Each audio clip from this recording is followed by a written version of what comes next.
Well, I'm guessing the procedure is getting to you. Or something's made you crack. Why plead guilty now? Is the threat of a trial or jail getting to you? It's been 2 years. Why plead guilty now? Good afternoon, everyone. We are in Adelaide with Sherie, and we first met Sherie up in Darwin, but we're reconnecting today down in Adelaide for a pretty significant day. Yes, it is. Would you like to share with us what is significant about today for you? Yes, well, today we had a guilty plea on a historical sexual assault. So 36 years ago, I was raped by my friend's father at 15, so 1988, and I've been silenced for like 36 years. But today was sentencing submission, so I got to read out a victim impact statement and a highly edited version of a song that I wrote, which I was still surprised they let me do, actually. Yeah, so it's been an awesome day. It's been a long time coming, and we don't often get these guilty pleas, so I feel very grateful that we got this far, and hopefully it'll set precedent, and hopefully more people will come forward. So, this process has taken you just over 5 years. That's correct. Can you give us a little bit of an idea of what that journey has been for you over those 5 years? Yes, well, I went to the police back in 2019 and made a statement. And what was it that prompted you after all those years to feel to be at a point where you went, I'm going to make a statement? When my daughter turned 15, I looked at her one day and thought I would have been of a similar age. I hadn't actually worked out how old I was, but I looked at her one day and thought, wow, you know, she looks so beautiful, innocent, and she felt so grown up. And I remember feeling like that, but yes, you know, she was still a child. And then I was working in law enforcement at the time, and I researched the legislation. And once I found out, you know, I'd worked out how old I was, then I found the legislation. Then I thought, yeah, it's time to. Also, we had the Me Too movement was very big in 2019, and the actual trigger point was George Pell. When George Pell got done, I actually couldn't move off the lounge. It triggered me, and I couldn't move for about 3 days. And a friend of mine rang and said, you know, how you going? I said, yeah, good. She goes, doesn't sound like it. What's going on? I said, well, George Pell's been done and I can't move. And she was a counsellor, actually, and she said, well, you triggered. I said, no shit, Sherlock. But I can't move. Now what? And she told me to go into lock myself in the office and write my story and get all the facts down as much as I could remember. And I did that. I spent about 8 hours in there and wrote my story. And from that, I worked out how old I was, and talked to other girls from, from school around that time and stuff like that. So, yeah, it was good to initiate that process. But it was still, like, from that day, I rang up then the Darwin police and they said, no, you have to report it to Adelaide because it happened in, South Australia. So I rang Glenelg Police Station, the first one I could find in South Australia, and they said, no. The process is to go make a statement in Darwin and then the brief would come down here. So bit of a mess around, but I eventually got to do a statement with Damien Dwyer from the Northern Territory Sexual Crimes Unit, and he was very, very good. Yeah, we did a couple of statements, and I think I ended up doing 3 statements all up because, new evidence comes up and you do another one. But, yeah, so that took from the statement to him being charged was approximately 2 years. Oh, no, I think that was a year, sorry. It was 2020 he was charged. Yeah, he was actually living in Broome at the time, And Lisa, the CIB detective, South Australia wouldn't let her fly up to Broome, so the brief got moved to Broome and to a detective there. And it was there for a couple of months until they located the defendant. And when they located him, he was in Adelaide, so that was great because then the brief got moved back down, and then he was asked to go to a police station in Adelaide, and they interviewed him, and he voluntarily talked a lot, and implicated himself, I'm guessing. And yeah, he was charged on that day. Yeah. And then another 2 years later, we were offered a guilty plea. But yeah, that come with, yeah, that was interesting, the guilty plea. Um, yeah, I got offered the guilty plea, which I thought at the time, you know, it was 2 years. Why plead guilty now? They let me have it for about 5 seconds. It was all over COVID and Zoom and stuff. So I had 3 legal people on Zoom, you know, the prosecutor, the police officer and the witness assistant officer, say he's pleaded guilty. And I just went, it doesn't make sense. Why now? And I said, what's the catch? And they said, well, it comes with an amended statement of facts. And I went, so he gets to change my story. I sort of got what that meant. But what it meant was the amended statement of facts were to say that I, at 15, willingly compelled him into sexual manipulation being fellatio, which was a bit of a shock because it wasn't the case. And I thought that he was saying that. And it was like, where did that come from? After a bit of research, I found it in the in the South Australian Consolidated Law Act, Section 75, which is alternative verdict to charge of rape, which was the only defence that the defence had, because usually with underage historical crimes, they will fight your age. You know, that's about the only defence they've got, is to say, well, you must have been 17 or you must have been... But I was actually the same age as his son, so they couldn't say that. So throughout those 5 years, I know you've learnt a lot about the law, but I'm suspecting you've learnt a lot about yourself too. Yes. What have you learnt about yourself in this time? I think the biggest lessons I've learnt is understanding trauma and those early years, like what went on in my life. You know, I was a rebel. I partied for years. I had 10 years of, doing a lot of unruly things and jumping out of planes and driving the gun barrel highway and just things that, you know, most people wouldn't do, but I had no fear. I suppose that was a good thing. But, you know, like, yeah, I just...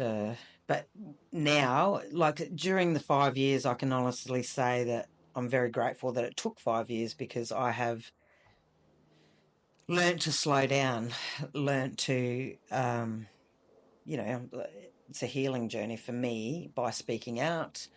I feel like every time I purge it, the story, a little piece of it's gone, you know.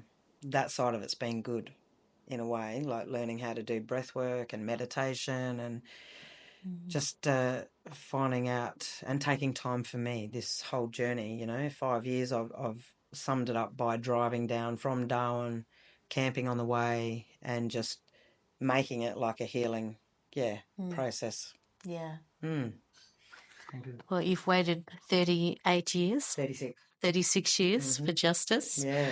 How are you feeling today? Amazing. It was very surreal going to court. I mean, obviously very, very anxious this morning. I took double dose of magnesium, listened to meditations last night. Yes, it was good. I'm glad you guys come down.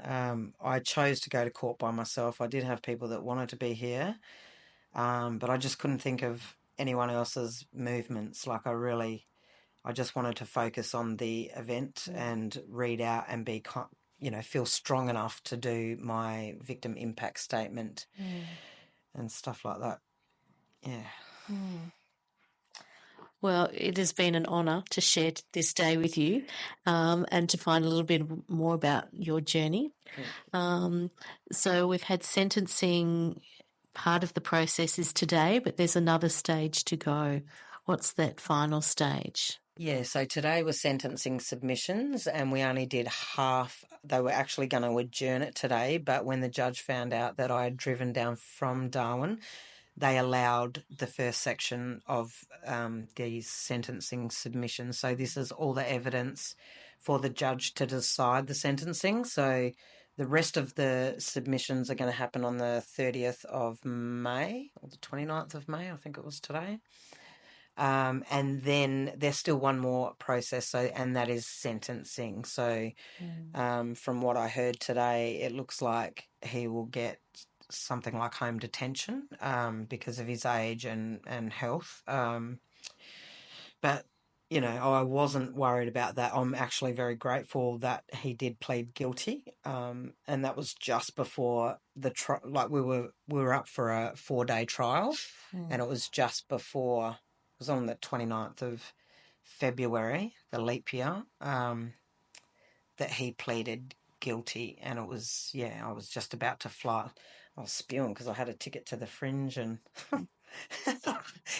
bought new boots, got a haircut. You know, I was ready for it. But anyway, I'm very grateful because apparently the cross-examination is brutal, and I'm very grateful I didn't go through that process. Yes. Yeah. Mm. And this process has brought out some of your creative energies? Yes, I've written a few songs, I've painted a few things, and I was allowed to read one today. I cannot believe it. My song is called Dirty Old Man, and I was fortunate enough to sing it for ladies that I met in Atherton, and that was my first time I'd ever sang it to any other survivors, and it was very, very powerful. I mean, my singing voice is, how you going, so is my guitar playing, but it's been very therapeutic for me to get it out, and sum it up in a nutshell. So I was very grateful to read out that song today. It's missing, as we said, a few swear words, but we might capture that today. I think we might. Sherie, we are honoured to join you on this last stage of this journey with you, and are so proud of the courage and resilience that it's taken. We know from what you've told us that only 1.7% of these cases get through to this stage. So you are awesome. Thank you. Thank you so much for sharing with the deplorables today in our search for humanity. Ah, my pleasure.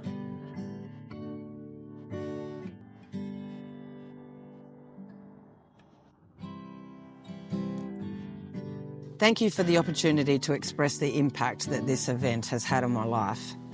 The night in question significantly changed the trajectory of my life in many ways. It's a constant and a permanent stain on my soul. From keeping a secret for 20 years, the body really does keep the score, containing it within.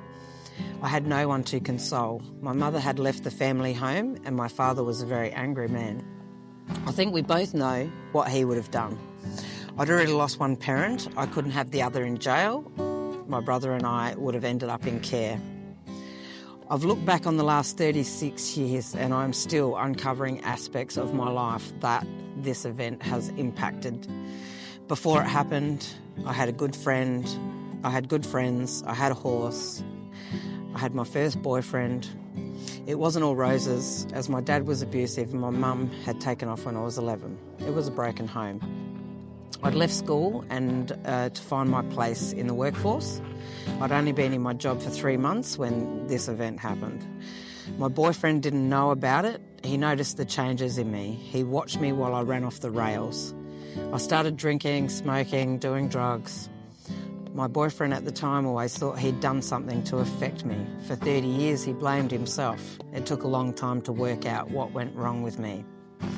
As a direct result of that night, I quit my job in the town that I lived in and I moved into the next town, running as far away from him as I could. As soon as I turned 16, I got my licence and I left my job at the Mount Burr shop. I got another job in the next town. I split up with my boyfriend at the time the love of my life.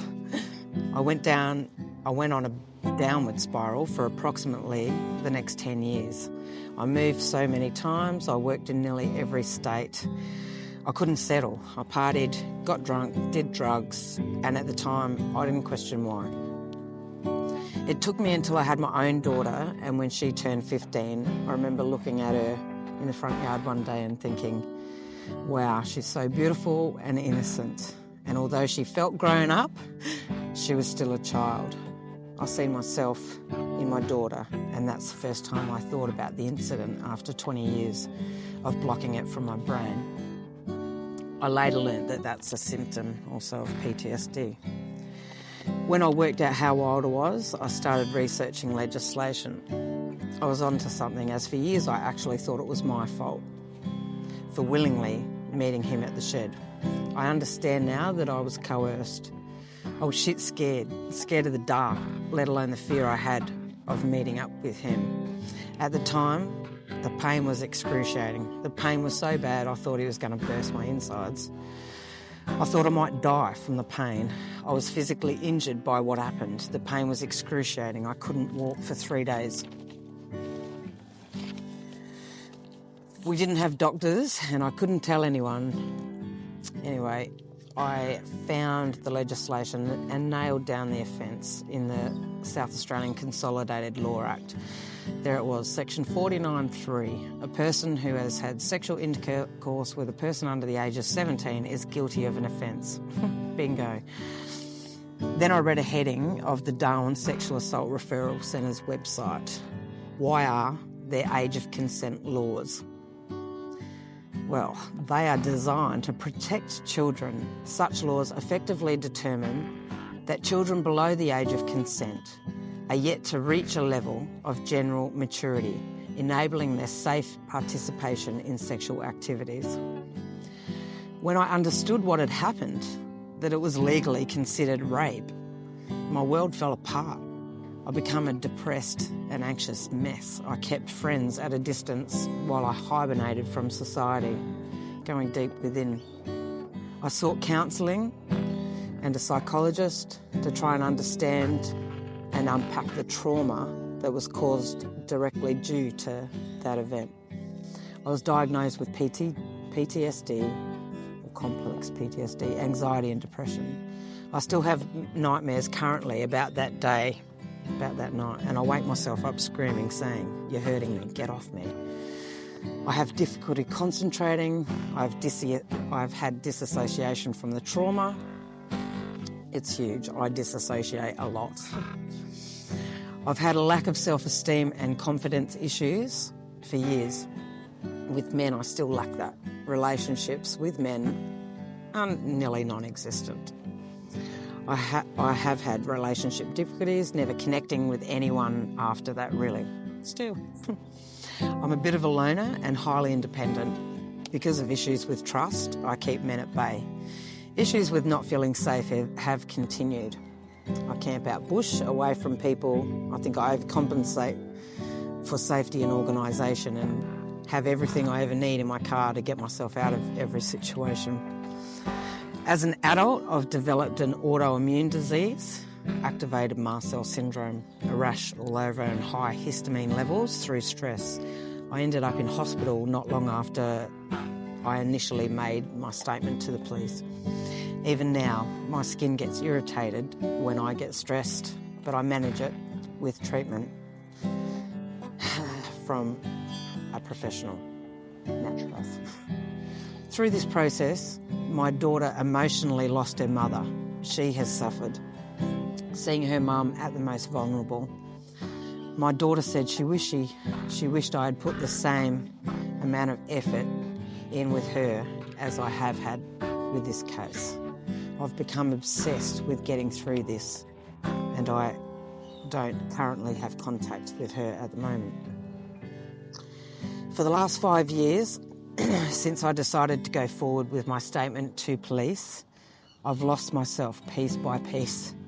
My business has gone from booming, participating in 3 markets a week and remaking stock in between, to non-existent currently. However, I'm grateful that this process has taken 5 years. It's given me time to process the legal stuff, as well as being able to focus on my own healing and what keeps me calm. To the defendant,